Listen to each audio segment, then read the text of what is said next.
We all really thought Mephisto was hiding everywhere, but as it turns out, it's actually going to be Kang the Conqueror, who is just about everywhere we expect and don't expect him. So let's talk about the actor who plays Kang, Jonathan Majors, teasing the future of Kang, and specifically how he is everywhere. Jonathan Majors has been making the rounds since his casting as Kang the Conqueror for Ant-Man Quantumania, teasing what the character will bring to the MCU. Of course, the big revelation was that we didn't have to wait till Quantumania, we would see him in Loki. And then from there on out, they've teased and confirmed multiple appearances of Kang down the road. And it's even been teased by Majors himself that he's going to appear in multiple different locations and as different versions. And there is a specific quote that I want to go to. And it says, and I quote, "You think I'm just here with you. I'm everywhere." End quote. And this is what he said while describing where Kang is to Loki and Sylvie. And this has been something that's been teased more by Tom Hiddleston, exploring the idea of different versions of Kang. Majors has said that one of the big appeals of the role was getting to play so many different versions of that character.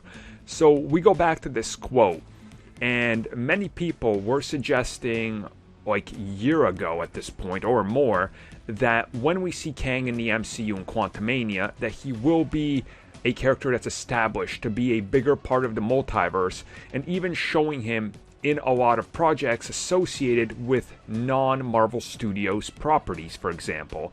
And at that time they were saying you could see a possibility of a multiverse version appearing in the Fox universe or the Sony universe.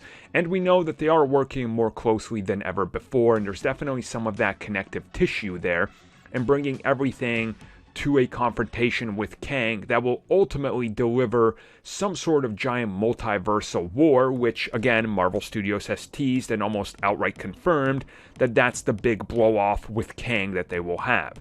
So when you think about this quote, that "I'm everywhere," as I've seen people debate it, I think you take it at face value. He says "I'm everywhere" because he is.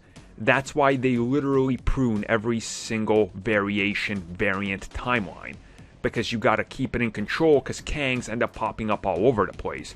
As he says, they're the ones that built the TVA and all worked together till some got a little bit more power hungry. So the idea of the multiverse now spreading out means that infinite versions of Kang are spawning in every single variation of the sacred timeline splitting. And if you look at that split second we get at the end of Loki of the timeline splintering in multiple directions, you literally see thousands of different branches come off of it, meaning that a Kang is possibly and probably spawning in each one of those. Now what I do have to bring up is how far reaching are the new plans of the TVA? What is that Kang specifically doing, and what will the Kang in Quantumania be doing? And how does this build up some sort of either meetup or confrontation between different Kangs? Or is that going to be the same one? Is there multiple ones that take on the Conqueror name? And how exactly do they all connect to everything, because everything now is part of continuity. So this, I think, will be interesting to explore and see what they do with these ideas, because there is so much that you have to try to simplify for people. And for all its strengths, the last episode of Loki is about 35 minutes of exposition. You can't do that in a film. So I'm gonna believe that they're gonna find a way to explain how he's everywhere doing everything, but it's going to take some really intelligent writers, and it's going to take some time to really try to hammer home just how big of a villain this is, and how Thanos is nothing compared to him.